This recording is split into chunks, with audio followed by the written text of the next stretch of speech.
Silence was never weakness. It only looks that way to people who mistake noise for power and attention for value.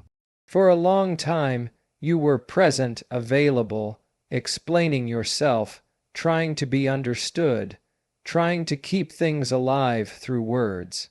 You believed that if you spoke clearly enough, if you showed enough patience, if you stayed long enough, things would change.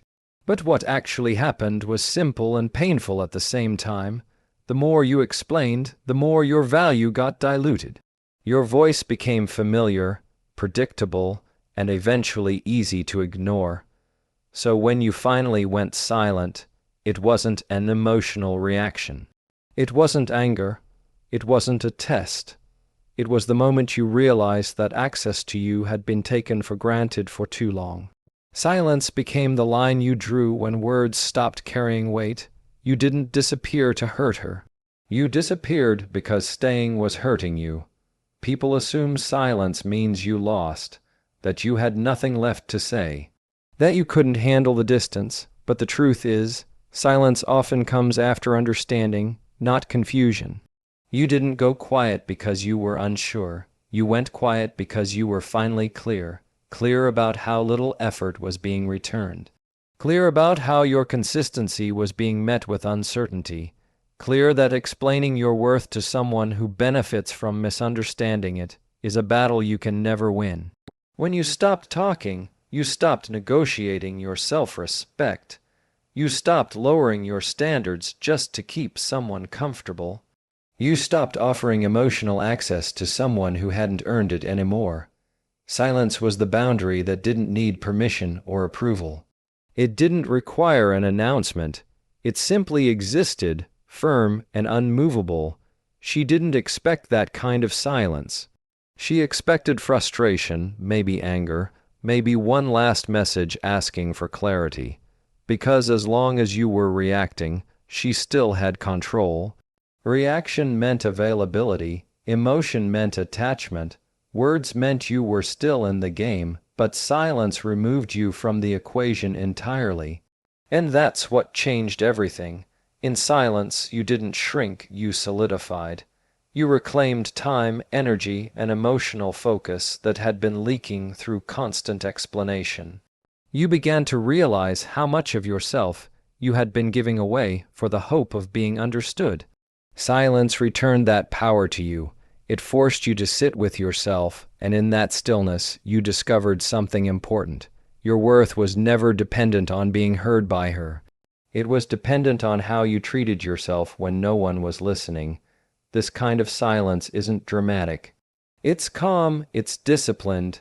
It doesn't chase closure because it understands that closure comes from clarity, not conversation. And once you reached that clarity, there was nothing left to say, not because you didn't feel, but because you finally felt enough to protect yourself. Silence was the moment you chose dignity over desperation, peace over performance, self-respect over temporary reassurance. And once that line was drawn, there was no reason to cross it again. She thought the distance would break you, that the space she created would make you restless, anxious, desperate to reconnect. In her mind, silence was temporary. A phase, something you would eventually undo with a message, a call, or a moment of weakness. Because that's how it had always worked before. Distance triggered your effort, and effort kept the connection alive. She expected the same pattern to repeat, but this time it didn't. The distance didn't collapse you. It cleared you. At first, the silence felt heavy, not because you were losing her, but because you were finally facing yourself without distraction. No texts to analyze, no mixed signals to decode, no emotional noise pulling you back into uncertainty. Just space, and in that space, something shifted. You realized how much of your energy had been spent trying to stabilize something that was never stable to begin with. She believed distance gave her leverage, that pulling back would make you chase harder, prove more, bend further. But distance only works as a tool when the other person is afraid of losing you. The moment you stopped fearing the loss, the tool lost its power. And instead of chasing, you adapted. Instead of questioning yourself, you questioned the situation. Instead of reacting emotionally, you observed calmly. That's when freedom quietly entered the room. She didn't notice it right away. She assumed your silence meant confusion, maybe pride, maybe sulking. But she underestimated the most dangerous shift of all, detachment, not bitterness, not resentment. Detachment, the kind that doesn't need answers anymore. The kind that stops replaying conversations and starts redirecting energy inward. While she expected you to be stuck in the absence, you began expanding in it. The emotional weight she once carried for you started to dissolve. Your mood was no longer tied to her responses. Your sense of self stopped rising and falling based on attention. And without realizing it, you stepped out of the emotional gravity she once had over you. Distance exposed the truth, not about her, but about you. It showed you how often you had been compromising your peace just to maintain connection. How often you had mistaken effort for love. How often you had accepted uncertainty just to avoid endings. And once you saw that clearly, there was no going back to who you were before. She didn't expect distance to make you stronger. She expected it to make you return. Because distance usually creates longing, but longing only survives where attachment remains. The moment attachment dissolved, longing lost its fuel. What replaced it was calm, perspective, self-respect.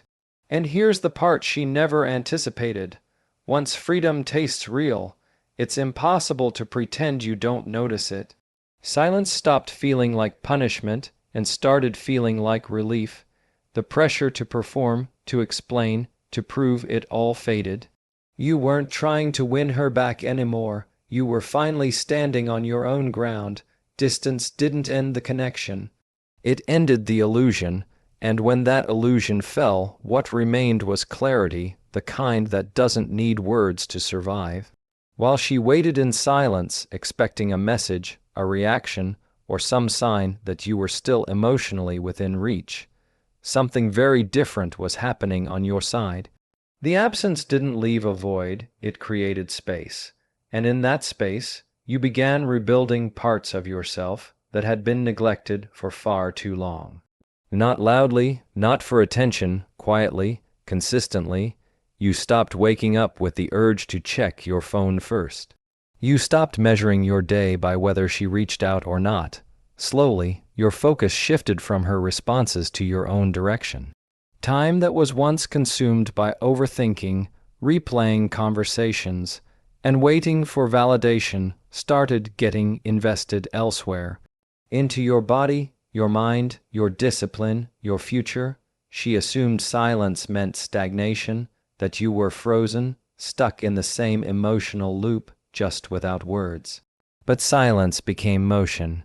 Every day you chose not to reach out, you reclaimed a little more control over yourself. Not because you were trying to prove anything, but because you were tired of feeling unstable over someone else's uncertainty.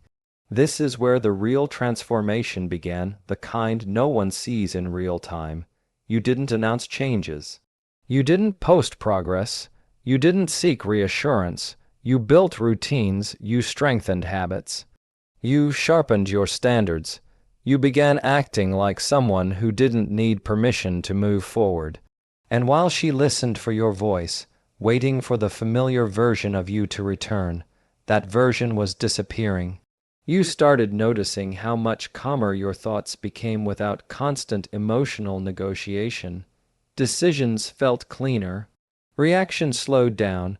You weren't rushing to fill silence anymore. You allowed things to unfold without forcing outcomes. That calm wasn't emptiness, it was alignment. You were no longer split between who you were and who you were trying to be for someone else. Silence stripped away performance. Without an audience, there was no need to impress, convince, or explain. What remained was your core, your values, your boundaries, your self-respect. And once you reconnected with that, the idea of going back to how things were felt impossible. She didn't realize that every day without contact was a day you were becoming less reachable, not emotionally distant in a bitter way, but grounded, rooted, independent. The dependency she once relied on was dissolving, replaced by self-sufficiency. And that shift doesn't announce itself. It simply changes how you carry yourself. Your identity stopped orbiting around her perception of you. You were no longer defined by whether she approved, responded, or stayed. You became someone who moved with intention, not reaction. Someone who didn't need constant reassurance to feel secure. That's the quiet danger of silence. It builds strength without warning. And by the time it becomes visible, it's already permanent. You didn't rebuild yourself to be noticed. You rebuilt yourself so you'd never lose yourself again. When you went silent, the noise didn't just stop for you, it stopped for her too. And in that stillness, something uncomfortable surfaced. Your presence had been doing more than you realized.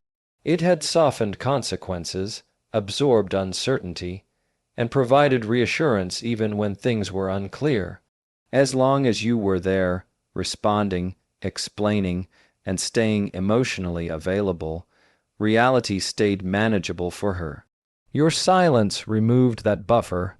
Before, she didn't have to fully face her choices. Your consistency made everything feel less final, less real. Even distance felt safe because you were still reachable. But when you disappeared without drama, without confrontation, without warning, the emotional safety net vanished.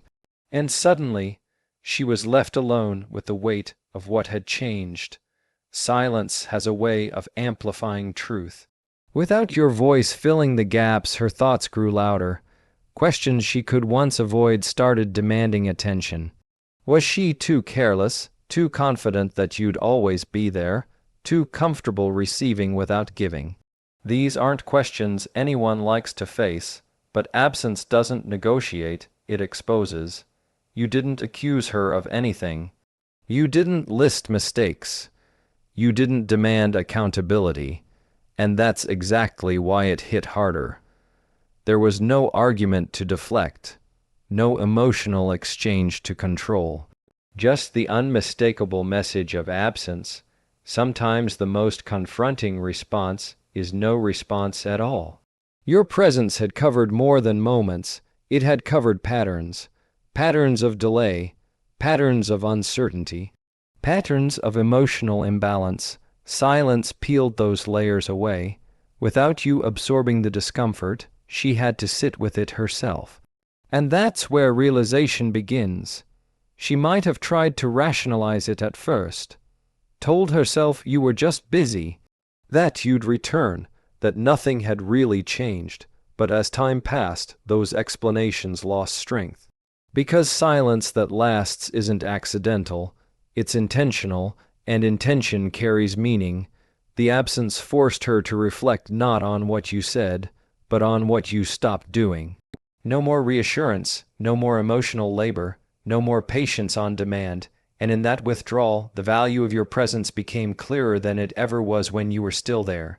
You didn't leave behind chaos, you left behind space, space for her to feel the lack, space to notice the imbalance, space to understand that what felt optional before was actually essential. And whether she accepted that truth or resisted it, she couldn't ignore it. This is the power of silence done right. It doesn't punish, it reveals. It doesn't attack, it reflects. And it doesn't force growth, it invites it through absence. You didn't need to explain your worth. Your silence made it undeniable.